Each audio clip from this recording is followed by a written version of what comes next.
Donc pour mon ami, l'homme avait le droit de prendre jusqu'à 4 épouses. J'ai rétorqué immédiatement pour lui rappeler que le verset en question, le verset 3 de la sourate Les femmes, posait une condition à l'homme, qu'il doit être capable d'être équitable envers ses épouses. Dans le cas contraire, il doit se contenter d'une seule femme.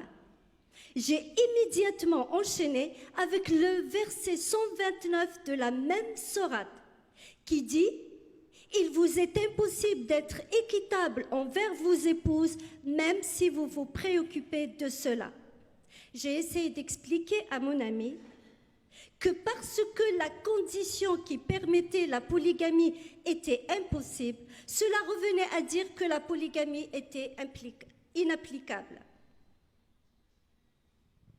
Je n'ai pas réussi à convaincre mon amie. Elle est restée sur sa position.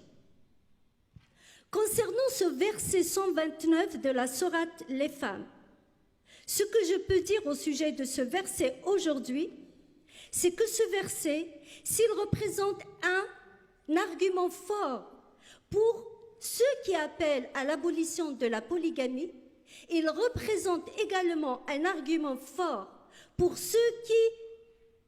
les adeptes de la polygamie.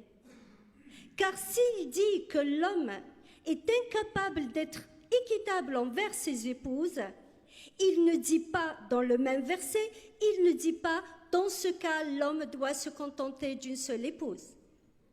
Mais il donne une injonction à l'homme, celle de ne pas se pencher totalement vers l'une et laisser l'autre en suspens.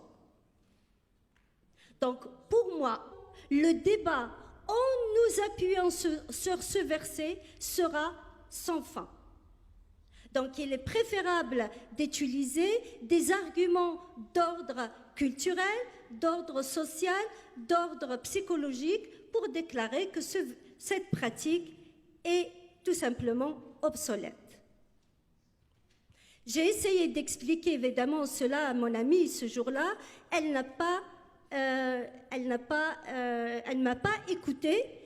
En essayant de lui expliquer donc ces facteurs sociaux, psychologiques, et je me suis appuyée sur l'histoire du prophète. Donc j'ai essayé de lui raconter une histoire du prophète. Selon les docteurs de la religion, le prophète s'est opposé à ce que son gendre Ali prenne une seconde épouse. Le prophète aurait dit « Fatima, donc sa fille, est une partie de moi.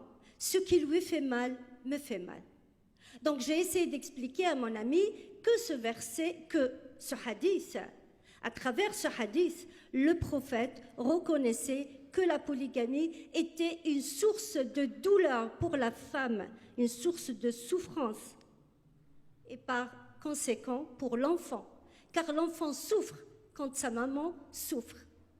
J'ai enchaîné avec Mohamed Abdou, cet Égyptien qui est né en 1849 et mort en 1905.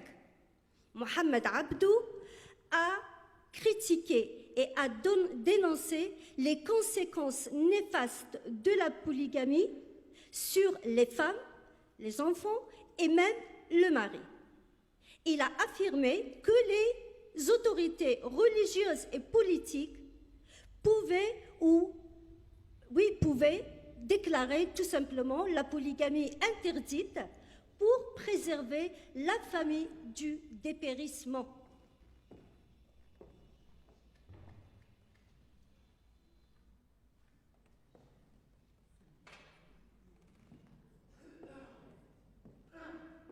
Donc, j'ai essayé d'utiliser cet argument pour convaincre mon amie, car je voulais à tout prix lui prouver qu'elle avait tort. J'ai essayé de lui prouver que dans de telles conditions, les conditions pour Mohamed Abdou, j'ai sauté ce point important, pour Mohamed Abdou, les rivalités entre les différentes épouses et par conséquent entre les différents enfants rendaient la vie au sein de la famille difficile et très difficile. Donc j'ai essayé de m'appuyer sur cet argument pour ajouter que dans de telles conditions, la polygamie n'offre pas à l'individu, qu'il soit homme ou femme, l'environnement qui lui permet de s'élever à un niveau de sérénité indispensable pour son équilibre moral et intellectuel.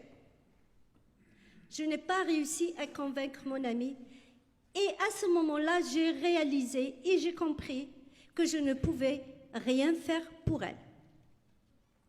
Cependant, avant de partir, je lui ai